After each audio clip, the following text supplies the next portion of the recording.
Craig Settles, president of Successful.com. I help organizations understand how to use broadband technology to cut costs, to improve their economic development, and help their key stakeholders operate more effectively. In 2006, I wrote a book about Philadelphia's wireless network, and that is actually what propelled me into the whole community broadband space. And so since then, I've been working fairly extensively just on that, as it has evolved from poor business models to a better approach to these, and now with the economic stimulus program, broadband is taking off, and so there's even a greater interest in it as a technology and as an opportunity for communities.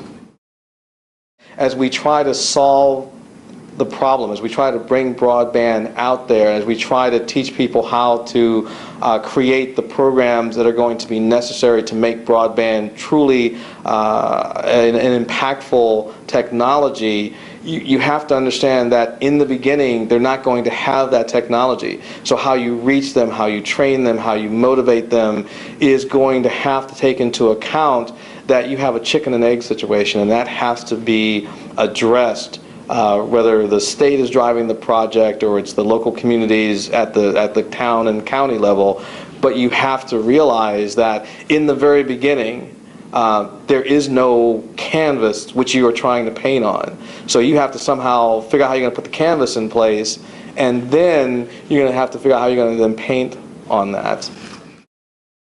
The stimulus will help, though maybe not as exactly the way people had expected. The stimulus only covers 80% of the build-out. So you have to do the financial planning and the business planning to figure out how you're going to sustain the 20% build-out and also the ongoing network operations.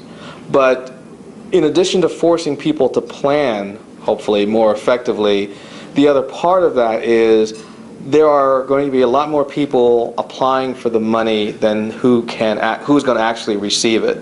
And I think what will happen is when all the dust clears and you have your whatever numbers of communities that do not get a grant, because they've done the planning and they have done the partnership development and they've created bonds with their various stakeholders, they, I think, are going to look around and go, well, okay, we didn't get the grant, or even get this particular grant, but we have figured out this is so powerful and this has so much potential for us that we are going to find another way to make this network happen.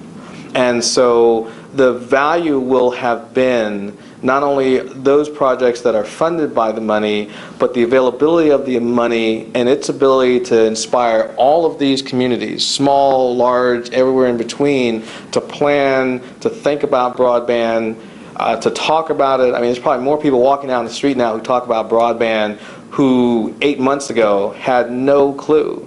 But it's become a hot topic because everybody wants to get a piece of the money. So even if you don't get the money, the indirect impact is still going to be a positive thing.